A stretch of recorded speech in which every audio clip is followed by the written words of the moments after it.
Vídeo a gente vai falar de responsabilidade por transferência. Nós já situamos quem é o contribuinte e já separamos ele no vídeo anterior de quem é o responsável tributário. Então, às vezes, quem vai recolher o tributo não é o contribuinte, é alguém a quem a lei atribuiu a responsabilidade de recolher esse tributo, tá certo? No vídeo anterior, a gente falou da responsabilidade por substituição. São situações que a lei já traz antes que aconteçam para que outra pessoa recolha o tributo e não o contribuinte. Mas, em algumas situações, não vai ser assim. Em algumas situações, o fato gerador acontece e, por algum motivo que vem depois do fato gerador, a lei precisa transferir essa responsabilidade para outra pessoa, que a gente vai chamar também de responsável tributário, mas é uma responsabilidade por transferência, tá certo? Então, nesse vídeo a gente está falando aí da responsabilidade por transferência. Por isso que a gente diz que a responsabilidade por substituição acontece antes do fato gerador, porque eu já sei antes do fato gerador acontecer quem é o responsável. E a responsabilidade por transferência acontece depois do fato gerador, porque é só depois que acontece o fato gerador que eu vou passar para outra pessoa essa responsabilidade de pagar o tributo. Até tem uma frase para você guardar que é assim, ó: o responsável por transferência responde por débito alheio. E enquanto o substituto, que é o que a gente viu no vídeo anterior, responde por débito próprio. E o substituto tem mesmo que pagar, já está até na lei lá sabendo.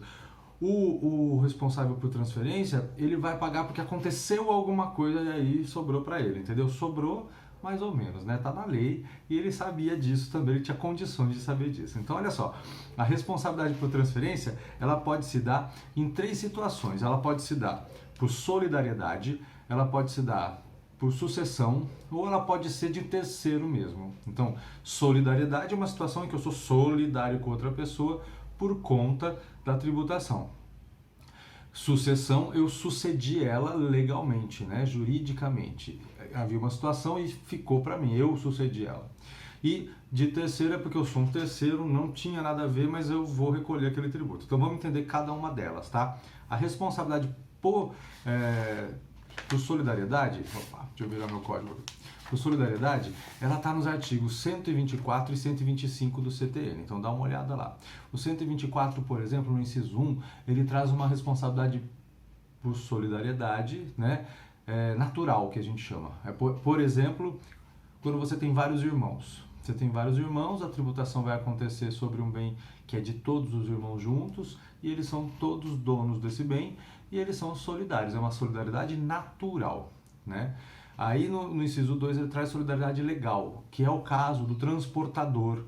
Então alguém está transportando uma mercadoria. Vocês sabem que a mercadoria ela não pode ficar caminhando por aí sem a nota fiscal. E essa nota fiscal tem que conter o recolhimento do ICMS, né? Agora imagina que a mercadoria saiu lá, é uma loja A que mandou para uma loja B. Então são duas lojas, não tem nem consumo aqui, tá? Tem um transportador ali no meio, que é uma pessoa C, um outro, que vai levar da loja A para a loja B. Esse cara, imagina que a loja A não recolheu o ICMS antes de sair. E aí a fiscalização para esse caminhão no meio da estrada. Esse cara, esse transportador vai ter que pagar esse tributo, tá? Porque ele é solidário. Ou caminhão apreendido, mercadoria apreendida e não vai fazer entrega e todo mundo tomou prejuízo, tá certo? Esse tipo, então, assim, solidário porque cada um responde por toda a dívida, né? Depois entre eles vão poder cobrar um do outro, mas o que eu não posso aqui é alegar benefício de ordem. Então eu não posso falar assim, não, primeiro vai recolher do cara que era o contribuinte, eu sou só o responsável. Não, é solidário, então eu vou cobrar de quem for. Tudo bem até aqui? Solidariedade por transferência, responsabilidade por transferência, na primeira possibilidade, que é a solidariedade. A segunda possibilidade, que é a de sucessão, sucessores. Então sucessão é fácil de entender, né, gente? Por exemplo, por morte. Então os herdeiros são sucessores. Isso é muito tranquilo, né?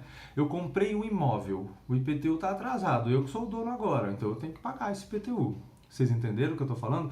Sucessão, eu sucedi o proprietário anterior na propriedade do imóvel, né? A mesma coisa se for um trespasse. O que é trespasse? Quando você vê por aí na rua, passa-se o ponto. Aí você vê escrito, passa-se o ponto. E aí a pessoa vai passar de uma pessoa para outra aquele conjunto de bens.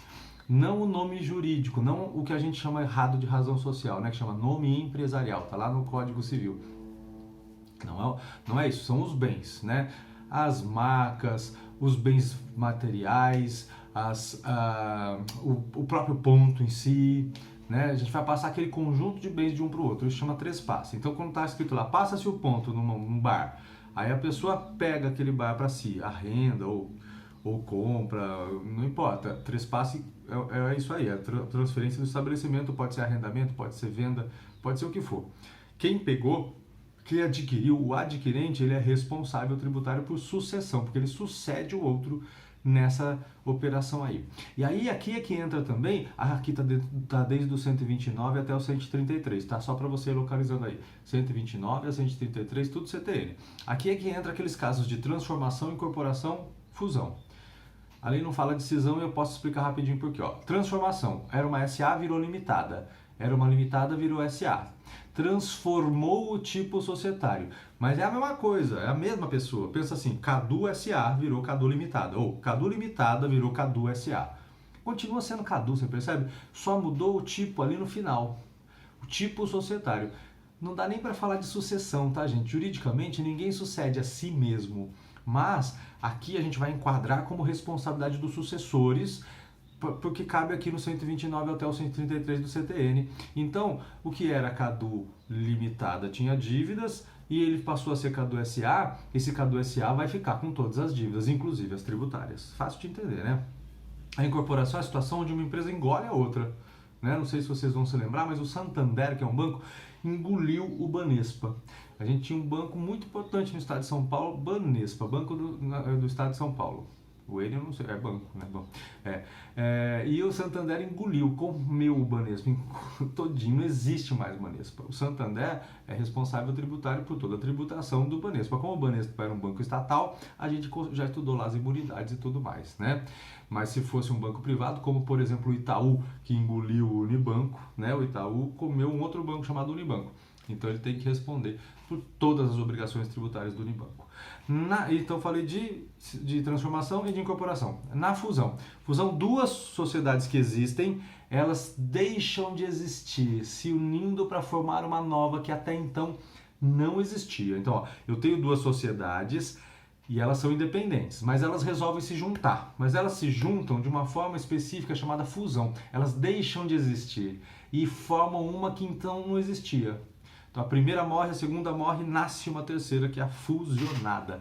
Essa fusionada herda das duas tudo, inclusive a responsabilidade tributária. Por exemplo, a Perdigão e a Sadia se juntaram para formar a Brasil Foods. Isso já evoluiu para outros nomes, mas a Perdigão deixou de existir e a Sadia deixou de existir. Não enquanto marca. Marca é uma coisa, a pessoa jurídica é outra coisa. A pessoa jurídica deixou de existir e elas formaram uma coisa nova que é a Brasil Foods. E essa Brasil Foods é responsável tributária em relação às duas que deixaram de existir. Beleza? Na cisão a coisa é um pouquinho mais complicada, por quê? Porque eu pego só uma parte da sociedade. Então imagina que eu tenho uma sociedade de turismo aéreo, marítimo e terrestre. Aí alguém vem e compra só a parte de turismo aéreo, fica marítimo e terrestre aqui. Ela vai responder pelos tributos referentes a essas operações, mas isso é uma operação mais delicada, por isso que a lei não previu ali a cisão. Mas também ocorre uma responsabilidade tributária, que ela vai ser parcial, tá bom? E isso é mais detalhado, a gente conversa pessoalmente. Bom, finalmente a gente está falando de responsabilidade por transferência, falamos de solidariedade, falamos de sucessão e agora a gente vai falar de responsabilidade de terceiros, não é isso? De terceiro é alguém, em geral, é alguém que administra os bens dos outros. Por exemplo, o pai que administra o bem do filho, né? Então, ó, se é por sucessão, o filho herda do pai, mas de terceiro é o pai. O pai é responsável pelo filho menor. O filho menor vai lá e recebe uma herança de uma tia-avó e vai ter que pagar esse tributo. Quem é o responsável tributário? O pai é o responsável tributário, tá certo? Ele vai ter que arcar com essa tributação toda aí. Mesmo que o filho faça uma compra em nome próprio dele, ele é menor ainda e por algum motivo ele conseguiu fazer essa compra, o pai vai ter que arcar com a tributação. É um exemplo, tá, gente? Mas também o administrador judicial na falência. Então, na falência, o administrador judicial é responsável pela massa falida. Então, você pensa que é só ganhar dinheiro e deixar as coisas rolarem? Não. O administrador judicial tem uma responsabilidade muito grande e essa é uma delas, tá bom? Tá lá no 134 e 135 do CTN. É importante você ver que, assim, em geral, acontece Em geral, o contribuinte ele é vítima de atos ilegais. esse contribuinte aí, o fisco vai acionar ele, tá certo? Por conta disso. Cabe a desconsideração da personalidade em alguns casos, mas aí eu quero conversar com você em aula para te dar esses exemplos melhor, tá bom? E finalmente, para a gente poder fechar, responsabilidade por infrações, tá lá no 136 e 137 do CTN também, tá bom? Então, quando é por infração, leia o 136 e 137, só para a gente fechar aqui que já deu 10 minutos de vídeo. Independe de culpa. E independe de prova, independe de culpa e de prova, porque ela é objetiva, a lei deu e pronto, tá dado, tá certo? Aquele que praticou o ato ilícito é responsável, que é como tá lá na lei, tá? O CTN ele vai definir a objetividade, a subjetividade dessas situações aí. Então eu quero que você leia também o 108, parágrafo 2º e o 112 do CTN, tá bom? Para você ver aí. E uma última observação, se houver denúncia espontânea, quer dizer, se o contribuinte vai lá e fala o ilícito que ele praticou, aí a gente retira as multas punitivas e as moratórias dessa penalidade aí, tá bom? Mas isso a gente vai estudar quando falar de denúncia espontânea, tá bom? Espero que você tenha entendido, espero que tenha ficado claro e obrigado. Anota aí, faz suas dúvidas, comentário, curte, etc, tudo mais, tá bom? Obrigado.